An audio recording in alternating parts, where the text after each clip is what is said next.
hope you understand the trouble I've gone through to arrange this little get-together here. A lot of money, a lot of dead meat.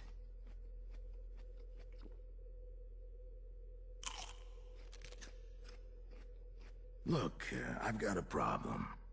And you are absolutely the man who possesses the gifts to take care of this problem. I need you to murder the Red Hood. You think you can handle that? May I have some water?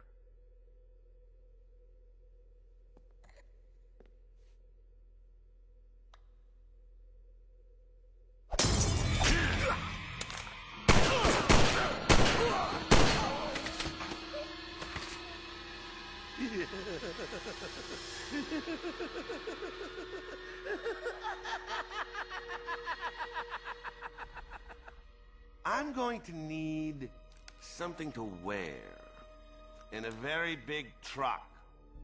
Sure. Anything else? I'll need some guys. Not these guys, because, well, they're kind of dead.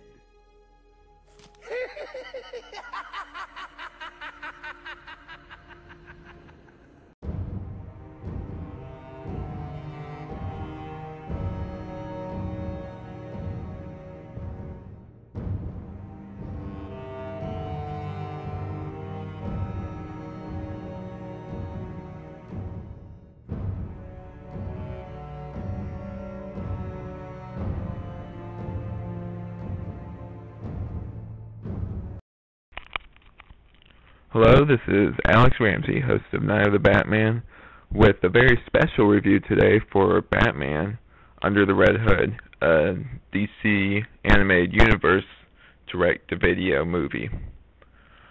So, this movie has a very interesting case behind it. It's a very rare case where, instead of the book being better than the movie, which is often the case, the movie is better than the book. This, I don't think this is particularly the book's fault, really. I think most of it is continuity stuff. The book feels, in many ways, like a rough draft to something better, which is what this movie is. Judd Winnick, the guy that wrote the original thing, actually got a chance to write the script, and with it fixed a lot of the problems that were present in the original Batman Under the Hood comic book that this is based off of. I think he did a lot better job. I think the story is a lot better. He fixed a lot of the issues. A lot of it really was just, it had to tie into continuity. The whole Superboy punch thing, somehow reviving Jason Todd was really dumb, but really I think that was more of a DC mandate than his idea. Because I know how they are with continuity. They want everything to tie in. Unless it's an Elseworlds thing, then it's sort of different. Yeah, and I think really given the second chance, he really proves himself. The story is a lot tighter. The action's great in this. Just everything is just a lot better. I think that this is probably the most adult thing that DC has put out, in terms of just the violence, the adult content, and not in that it's forced or anything like with cussing, but just the adult content, like the psychological stuff with Jason Todd, and just how overall it's darker than anything we've seen before in the animated universe, which I really like. So, a brief synopsis. I'll try not to spoil too much, but be forewarned, I will get into spoilers later on in this review. So, I might potentially spoil some stuff. So, if you guys out there haven't seen it yet, I advise you pause this, go watch the movie, then come back to this when you're done for the review, because I really don't want to spoil it for you. So, I'll wait a second. Okay, I assume the people that are still here either don't mind it being spoiled or have seen it already and want to watch the review, so I'll go ahead. So, the film opens with Jason being beat with a crowbar and dying at the hands of the Joker. This being Jason Todd, the second Robin, who filled in Dick Grayson's shoes after he left. We fast forward 8 years later, where a new figure called the Red Hood has come. He's stopping crime, but also taking money out from the different drug cartels around Gotham City. And his identity is a mystery. More on the whole Red Hood thing, if that name sounds familiar to you comic book fans. I'll get more into that later on in the review. So, through this, Red Hood interferes with Black Mask, and this, I found him a lot more funny than he was in the comics. In comics, he's much more serious. I like this more, because he's really the comic relief, just how he's all yelling all the time, and how he's always mad about stuff. And there's one particular scene in this that's really great that I won't spoil. So yeah, through this we find out that it's Jason Todd, and that he confronts Ra's al Ghul. Batman finds out that Ra's al Ghul was behind this, and that he revived him in the Lazarus Pit due to him partially being responsible for the Joker killing Jason Todd. Now, in the movie, it's sort of left up to the viewer's imagination whether or not Jason Todd, because the Lazarus Pit is rumored to drive whoever goes in it a little bit crazy.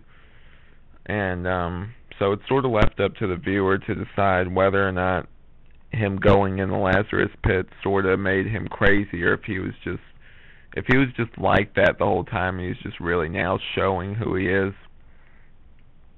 And so that's pretty much the story. Now on to the review. I cannot say enough good things about this. This is almost shoulder to shoulder for me, if not a little bit above Batman Mask of the Phantasm. I think this is one of the best movies they put out, DC Animated Universe, the DC line. I think this is one of the best ones that they put out from the new direct-to-video things, without a doubt. The animation in this is great. At the time, it's some of the best animation I'd seen come out of there. The voice acting is top-notch. You got John DiMaggio, who plays Bender. You might know him from Futurama. At first, I was sort of against just like him being Joker, not just because of who he is, but at first he sort of sounds like Bender just a little bit, but he grows on you gradually, and you find out, no, he's doing something else here, and it sort of fits what the Joker is in this movie, and he sort of does his own thing and carves his own mark in the history of different Jokers, and does something very unique that's not like anything you've seen before. It's not like Mark Hamill, it's not like Heath Ledger, but it's somehow very familiar at the same time, which I really like. Jensen Ackles, he does a great job. He distinguishes himself. I like how they cast Neil Patrick Harris as Nightwing. He's the complete opposite of Nightwing, just in voice tone. He's got a much scratchier, rougher voice, which I really like. Just overall, I thought he did an amazing job. Some of the best acting in here comes from him. Bruce Greenwood as Batman is great. He sort of does his own thing. It's not like any past voice actors have done, and I really like that. It has sort of a scratchy, sort of older sounding Batman, which I think is really cool, considering the material they're dealing with here. Certain scenes I like because they evoke different scenes, maybe from some of the panels of Death in the Family. I also like the use of flashbacks through this. I thought they handled that really well. It's sort of paralleling how the past seems a lot brighter than the dark future is now. And it sort of informs the events of what's going on. Now, I'll get to the Red Hood thing. Now, those of you who don't know, the Red Hood, the original Red Hood, was the Joker. It was before he was the Joker, though. Some say he's Jack Napier. We're not exactly sure, since his origin, he doesn't have a definitive origin. So it's one of the stories he made up. He was, or maybe it's not, maybe it's the truth. That's one of the cool things about Joker. But anyway, is that he joined the mob and put on the suit to go rob a chemical factory and fell in the vat of chemicals, turned into the Joker. Jason Todd uses that to sort of get the ball rolling, to get them questioning the Joker, that sort of thing, and take something from his enemy's past to sort of get his attention, which I really liked. It's also just very interesting when you think about it.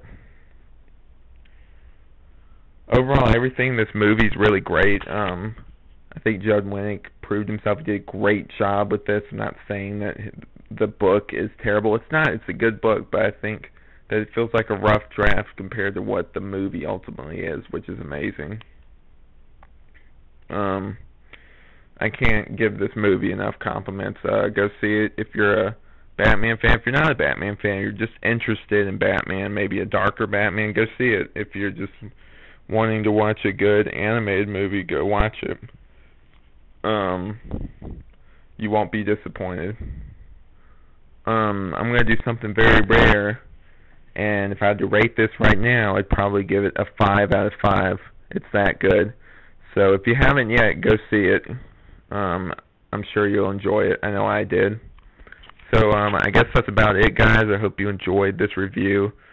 I'll try and get the commentary up pretty soon. I'm going to do a full-length commentary for this, so if you enjoyed this, I have more. Of course, I have more to say, so you'll get to hear more of my thoughts on just the movie in general if you watch the commentary with Dan Torrey, the guy that was in my last video. So look forward to that. All right.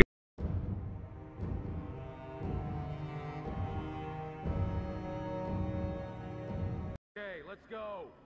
If you can't suit up quickly at home base, I'm concerned how you would handle it in the field. Perhaps he's primping. As I recall, Master Richard spent nearly half an hour admiring his reflection the first time he donned his cape. Jason, get on out here or I'm going on patrol without you. Gotcha! Would've, if I hadn't seen you slip behind the computer banks 3 minutes ago. Nah, I got you. How does it feel?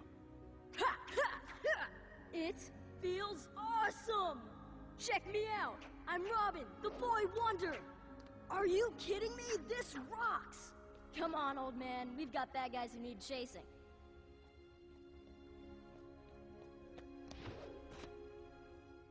This is the best day of my life.